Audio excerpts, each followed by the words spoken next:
Thank you for the second introduction, and welcome to the next presentation.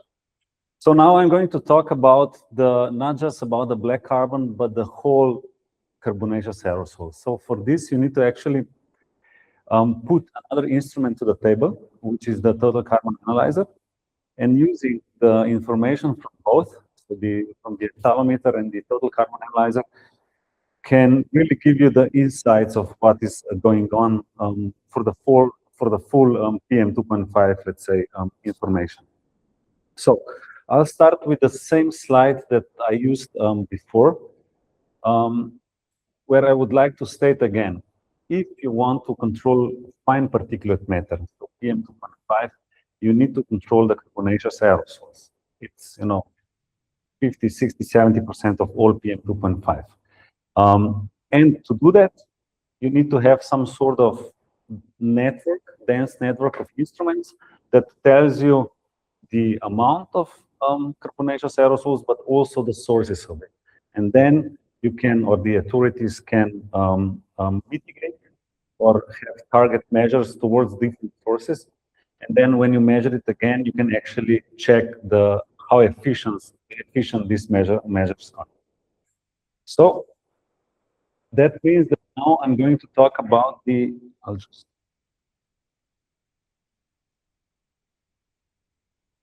okay. That means that now I'm going to talk about the second apportionment model that we've done. So this is a so-called carbonaceous aerosol fingerprint. I'm sorry, it was on the. Oh, yeah. Sorry.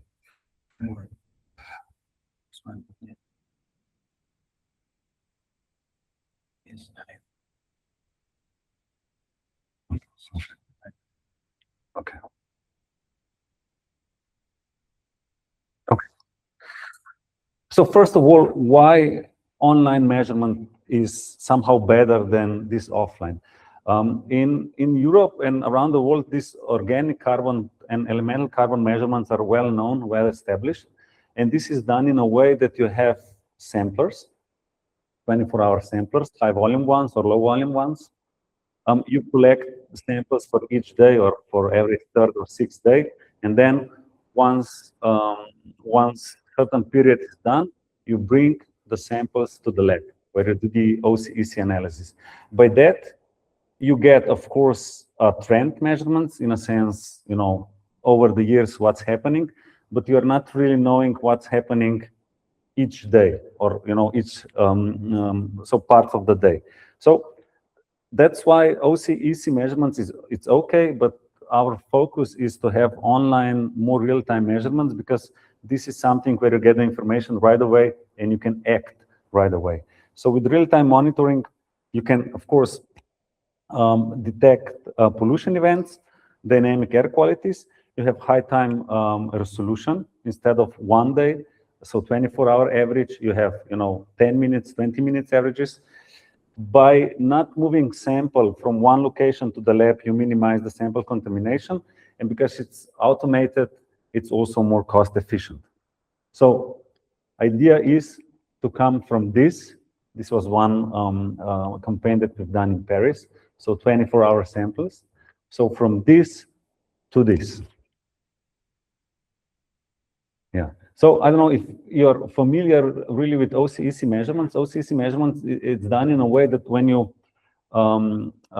take a punch of a sample, you put it into the instrument, and then you measure the refractiveness, the chemical refractiveness of it. So if you look at this table here, elemental carbon or black carbon is the most refractive species of carbonaceous aerosols. So it's refractive, but it's also the most absorbing. So that's why elemental carbon and black carbon is actually the same thing, but measured differently. And then when you go down, things are more volatile, less refractive, and less absorbing. So you use this when you do the analysis. Analysis is done in a way that when you put a sample into the instrument, you slowly increase the temperature. This is done according to different protocols. So in Europe, we use USER2 protocol. Otherwhere in the world, I think IMPROVE or NIOSH are the most common ones. And the first step you do in the inert environment, so helium. You slowly increase the temperature, and firstly, the most volatile organic compounds will evaporate and are then somehow converted to CO2, and the CO2 is measured. And then at one point, you turn from helium to oxygen, and then also the refractive component will be evaporated. So you are also, what you also do, because charring happens in between, you also introduce a laser. By that, you define a split point. A split point in the measurement is the point where the initial attenuation, so transmission, either reflection, is achieved again in the middle of the analysis. This is your split point then, and then what is on one side is organic carbon, on the other side is elemental carbon. But what our idea was, and that was now almost 10 years ago, is that we should do this differently, that we should simplify things. By simplifying it, we'll have high time resolution and we'll have online measurements. So we somehow decoupled the measurement into total carbon measurements, which is one instrument, and black carbon measurement, which is the ethalometer. So the simple equation is actually, because total carbon is the sum of black carbon or elemental carbon, depends on how you measure it, and organic carbon, is that we just turn things around. So we measure total carbon, we subtract black carbon, and the rest is organic carbon. And this is how you can get from this, low time resolution measurement to one which are really high time, so 10 minutes or 20 minutes. So the idea behind the instrument in this method, it's well described in these papers here, is that with total carbon analyzer, you have a simplified thermal protocol. You don't need helium. You don't need helium plus oxygen. You just do everything in the ambient air. Oxygen is always present. You have two chambers. So by that, you have continuous data, no dead time between the measurement, while one is sampling the material, the other one is analyzing the material. And then when the analysis is finished, you switch. And you can have 20 to 24 hour time resolution. With the new one, which is also present, this goes down to 10 minutes. So you can really somehow detect these sporadic events that happens. And then on the other hand, we have the ethalometer, which is a different approach. So it's an optical approach. It measures optical absorption using 7 or 9 wavelengths. Of course, it has higher time resolution. And from there, from measuring attenuation, you get black carbon mass. And then if you couple those two, the total carbon analyzer will pull the data from the ethalometer, and it will measure organic carbon by subtracting those two. So then the first step in this method, it's going to be many steps, is this one. So TC divided by organic carbon and black carbon. And this is the first step to do source apportionment. Again, which is what? Black carbon, it's really product of incomplete combustion. It's mostly carbon trapped in this kind of molecular meshes. And if you look at with the microscope, you'll get, these small spheres of black spheres which are connected in different fractals. Well, on the other hand, organic carbon, it's amount of carbon that can be found in organic aerosols. But of course, the picture is much, much more complicated. So you have millions, billions of different molecules that are composing organic aerosols.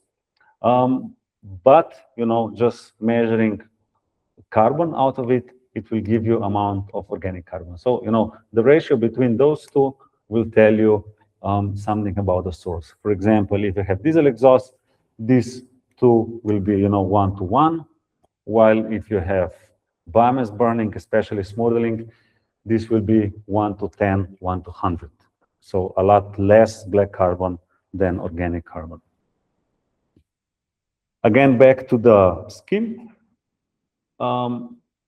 Carbonaceous aerosols is a sum of black carbon and organic aerosols, while organic aerosols can be either primary, so the same sources as black carbon plus biogenic ones, while you can also get secondary organic carbon, which is a product of different formation pathways.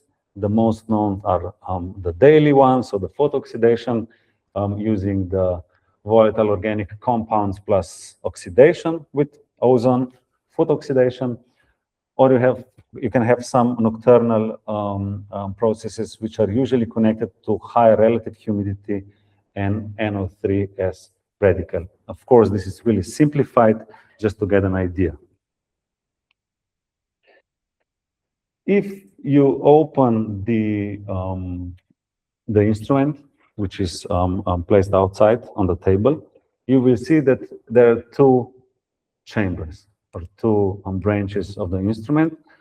They're identical. Inside there is a quartz fiber filter. Quartz fiber filter is needed because the temperature inside goes up really rapidly to 900 degrees. So quartz fiber filters are, it's material that can sustain such temperatures. And the idea behind is that we have a system of valves that can direct sample air and analytic air through different chambers. For example, in this case, chamber 2 is sampling air, and this is done by quite high sampling rate of 16.7 liters per minute. So here we are collecting aerosols, while in chamber 1, we are analyzing what was previously collected. And this is done by having analytic air, which is ambient air but filtered. So there is a filter here.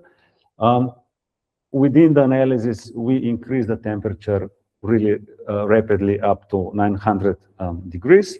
And what happens is that all the carbonaceous material is converted to CO2, and then CO2 is measured above the baseline, and from there you can actually determine the total carbon of the sample. So again, the first step of it. But then, what can we do with this information? For the first time, we have in a really simplified way a lot, let's say, high time resolution measurement of black carbon and organic carbon. If we apply some numerical models, we can get a really whole fingerprint of what is going on.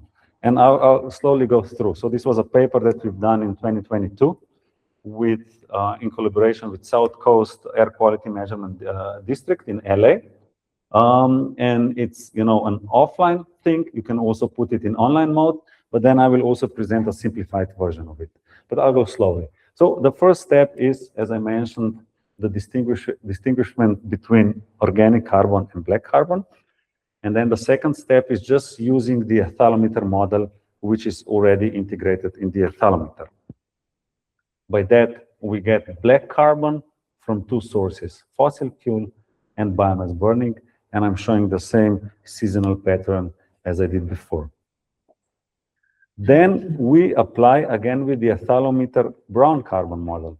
So again, we assume that black carbon absorbs with the Angstrom exponent close to 1 or 1.1. The rest of the absorption is brown carbon. And now I'm only talking about the absorption, so the fraction of absorption. It looks like this. Then we go to the fourth step, and this is really important one. It's so-called tracer model, BC tracer model.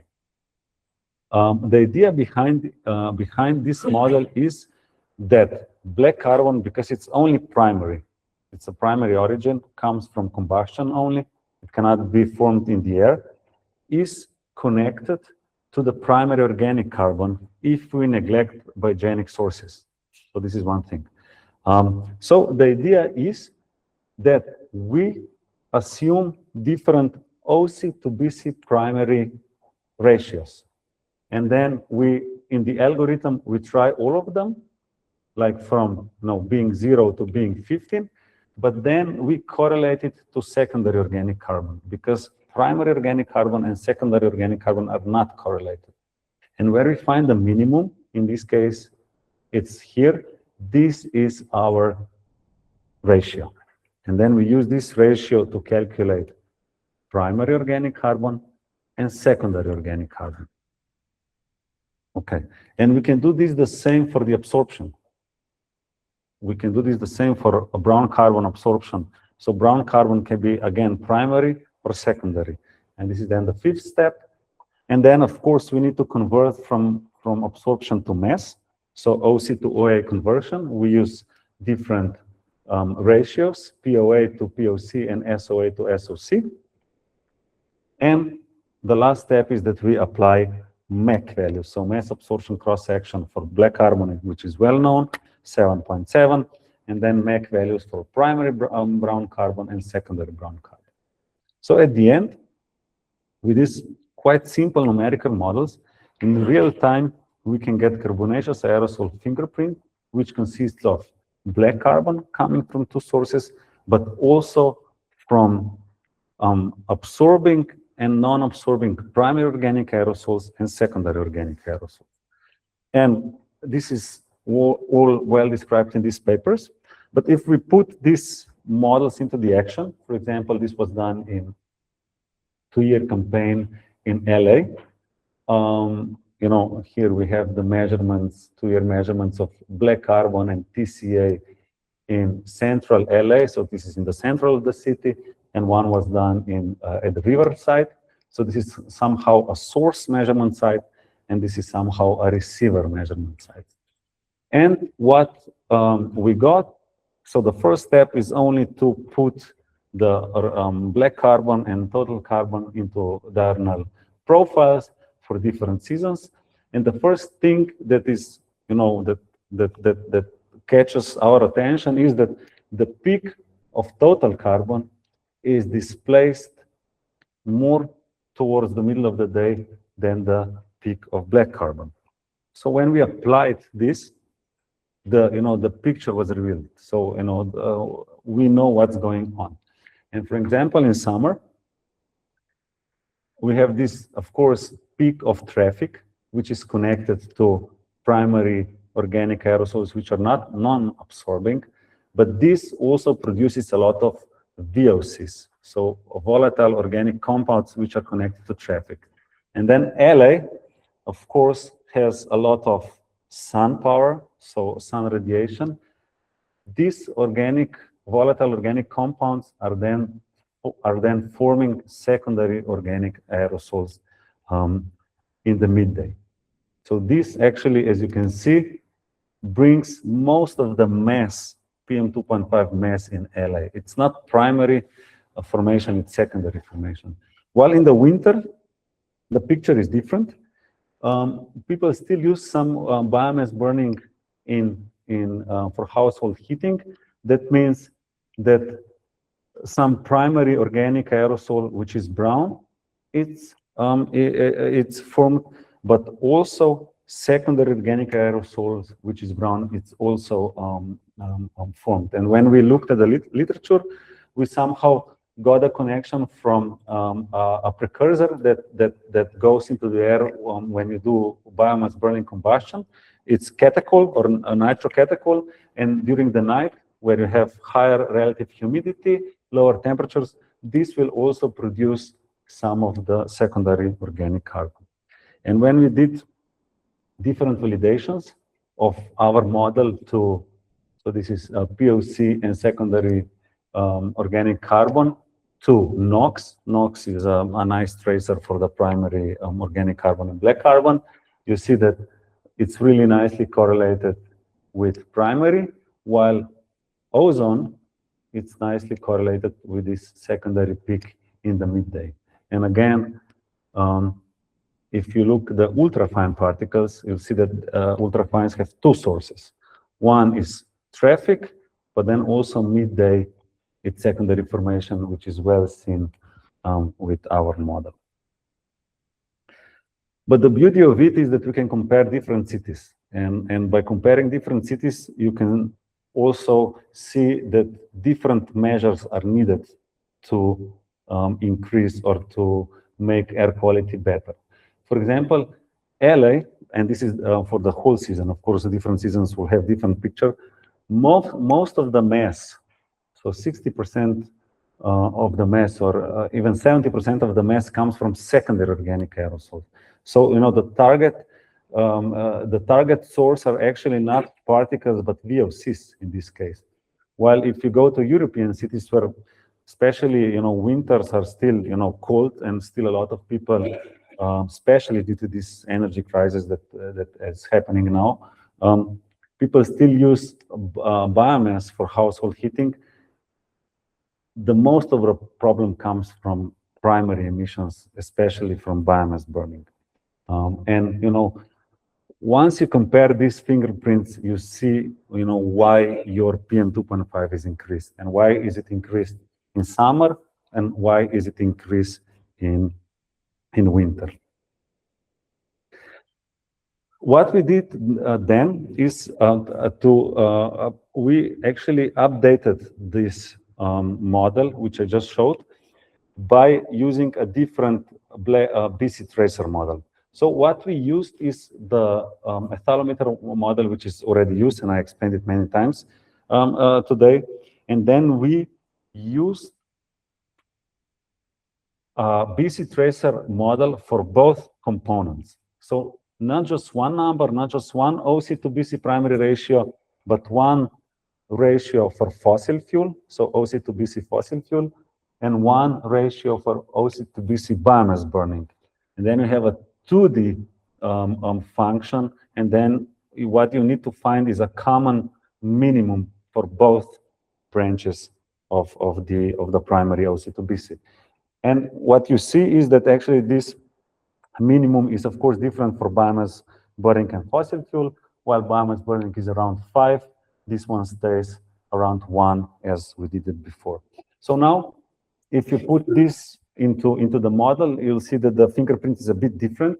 Now I'm not talking anymore about the carbonaceous aerosols, but only about the total carbon, which then distinguish between both sources of the black carbon, but also both sources of the primary organic carbon, and the rest of it is secondary organic carbon. And this is something which is now implemented into the instrument itself. So it will show you these numbers online when it is running. So for example, this is one example of measurement, I think, in Liubliana. And you see again, instrument will tell you that in summer, most of the mass comes from the secondary organic aerosols or secondary organic carbon, less than half of it comes from traffic. While in winter, it comes something from traffic, but this brown line, which brings only 7% of black carbon from biomass burning, it's actually responsible for 30% of 1/3 of everything that's going on that comes as primary organic carbon from solid fuels. So I think it's a very important tool, and also a way on how to talk to the authorities what is the problem in different cities. What we are doing in the moment is doing a really big study of all the TCAs and A33s around the globe, even not just Europe. So I'm looking forward to also get some data from Chile, and maybe we can still include it into the study. So just to summarize both models, this one was already published. It's a bit more complicated. We call it the carbonaceous aerosol fingerprint. It somehow distinguishes between 6 components, and it uses the whole mass of it, not just carbon.